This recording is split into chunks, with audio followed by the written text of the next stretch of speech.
Now, let me start with our in-house guest, Dr. Akin. You've listened to that. Yes, I did. What do you make of the braggadocious approach? I'm ashamed. You are ashamed. I'm ashamed. Why so, please? I'm ashamed because it's absolutely not necessary. It doesn't take governance from the back end streets elsewhere. That's one. Two, you speak about stooping to conquer.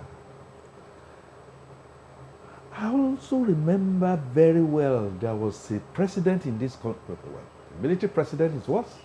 The head of state, who made a point that we are not only in power, we are in control. We knew how that ended. We knew of also a military head of state who said he was all in all. He slept and didn't wake up anymore. Wisdom is profitable to direct. I do not take away the fact that Nelson Wike feels hot, I helped this guy, blah, blah, and all that kind of stuff. I think Nelson Wike should go back and learn from the Grandmaster. That's a Grandmaster. The President of the Federal Republic of Nigeria is a Grandmaster. When it comes to things like this, go and listen to all my talk on this matter. Go back and learn from Bola Tinubu. I did not see Bola Tinubu when he felt that one of his godsons or goddaughters, whatever, was doing anything, he will come out and be making this kind of statement. Now, let's go to Fubara. I also advised Fubara that he needed to do three things. One, face governance and do it very well. Secondly, go and learn from gladiators who have been in this trench like you. I've made it very, very open. Somebody like Fashola. Go learn from him. What should you concentrate on? After all, Esther, you have reported it widely that the people are behind him. So the people are behind you, okay? Forget about the fact that you made some false, cutting steps, going to, burn down the building out of fear. People were ready to forgive you, and you've even been given a honor, international honor, for peace. You going back and going to church and be saying red Bible cannot do what green Bible cannot do, and all these are just distraction. My greatest fear at the end of the day is that when two elephants fight, now this is like 4 elephants fighting. There's a grass that suffers. There is no grass at all. Not at all. Everything. So. And blood might flow. And at the end of the day, we are what we should be saying. All right, Mr. Victor, hi, please, are you with us? Mr. Victor, can you hear us, please? I can hear you. All right, thank you. Mr. Victor, in the course of that conversation when Wike was talking, he made mention of the fact that very soon we will know who is in charge. He also made reference to other meetings or parties he has attended and how people wanted to take pictures with him, and that connotes the fact that he was a good person, he's a good man, and you will have people back you up. And then towards the end of that speech, while he asked the youth and the women there if they do not know him very well, he used the F word, referring to Fubara. What's your take on that entire drama?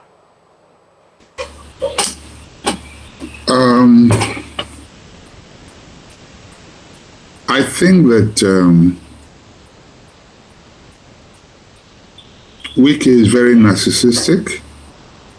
He has an over-bloated ego of who he really is and what people think of him. I would like to see him talk about his popularity when he's not holding any public office anymore. He's still in power. He's still in government by whatever means.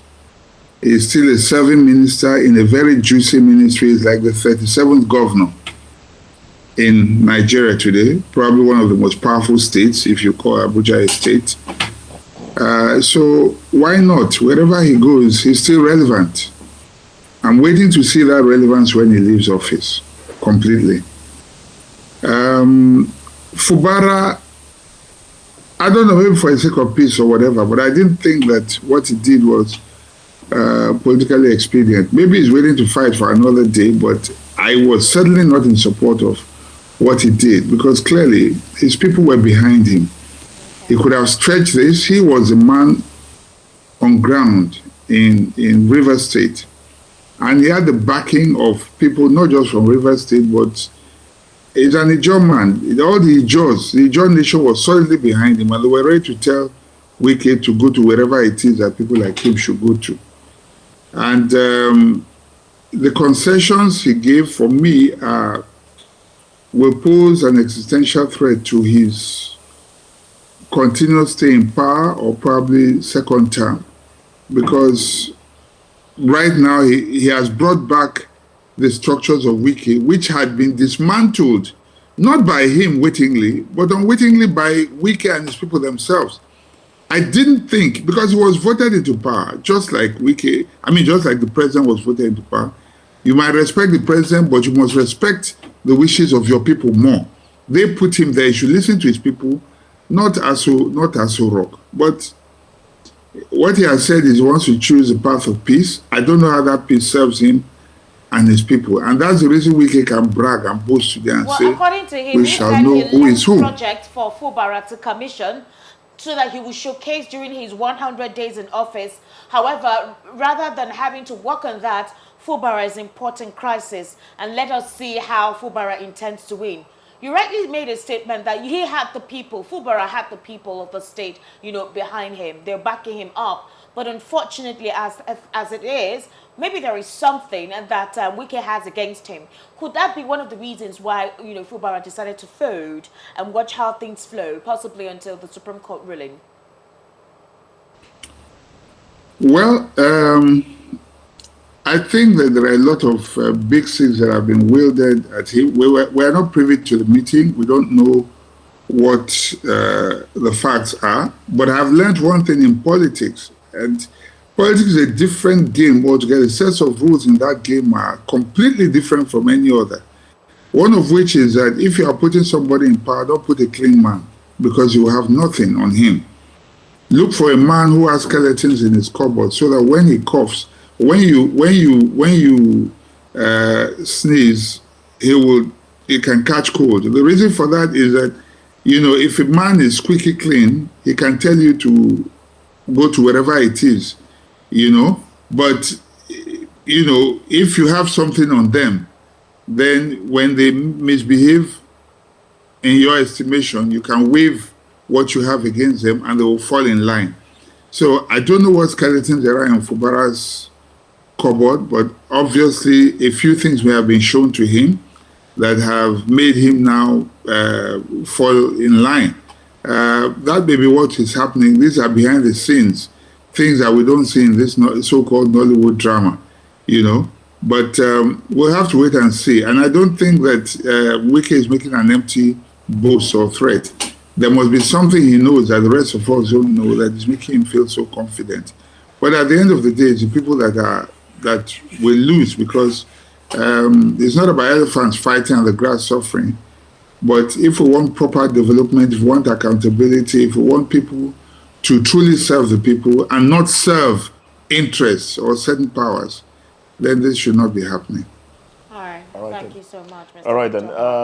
Let's bring Murphy Abadoni into this conversation now. Murphy, you did well. Apparently, Wike made a lot of statements. Wike is quite loquacious. He saying hungry noisemakers, which of course we have seen the people of River State coming out on the streets, enunciating their support to the governor. But is it the people he's referring to as the hungry noisemakers? Well, anyway, you might respond to that if you please. But let's also look at the G5 governors pledging their allegiance now for Tinubu's second term, 2027. What do you make of that on the strength of the PDP putting its house back in order? And also, thank you. Also help us put in context the fact that there is still about 3 years, you know, before this entire 2027 talk. Thank you very much. I think it's a still of a shame. I was seated here today talking about the personality of the Wike, especially in the manner at which he has portrayed himself in the recent times. It's quite unfortunate, very, very unfortunate. And I think these are the reasons why Nigeria is not really moving forward. You need to take a look at Wike talk. You ask yourself, and this was a governor for 8 years in a state like Rivers with different categories of intellectuals, different categories of honorable men and women, decent men and women, and this person was their governor for 8 years. Come on. When the man is talking about, we will know who is in charge of whose father's property, in charge of whose father's compound, in charge of what belongs to who. It saddens my heart. Yesterday, I watched that program, and if I may ask, what is that even called? That show of shame yesterday, what is that called? That somebody just gather people and pick up the mind and begin to say all sorts of things. You have been lucky. I give it to Wike. He has been one of the luckiest politicians in Nigeria. All right then. From nowhere, from the grassroots, you became a governor, governed for 8 years. At the end of your tenure, for one reason or the other, crisis erupted in PDP, one way or the other. Some people aligned with your thoughts at that particular juncture, which someone like me also aligned with at that point, but for that particular purpose. Then suddenly you find your way in Abuja as a minister, which is almost like the equivalent of another governor. So it's like moving from governorship seat to another governorship seat. And all you can give back to Nigeria is to create confusion here and there. You have left Rivers State. You were governor for 8 years before you. Rufai Amechi was the governor. They brought you to power. When you left, you dismantled whatever that was mounted by Amechi, and heaven didn't fall. Prior to that, Peter Odili was the governor in that same state before Amechi became, and heaven didn't fall. Odili is alive today, living, and doesn't have any problem dealing with rivers. So why is Wike making so much noise? I would like for you to hold your thoughts, please. I'd like for you to hold your thoughts. We've been alerted that there's a video of one Ihunwo, who is an alleged supporter of Wike, talking about how the elections in Rivers State went. Let's take a listen to the man himself. And then when we come back, we'll have our concluding thoughts, your concluding thoughts on these issues that we've discussed today. So now pay back back. Make I tell her nothing they happen. You don't fear anybody. If matters are there, will say we are not going to tell her. The election, I would like the result. Because Labour Party, we all the rest, we don't get in there. You know we are. I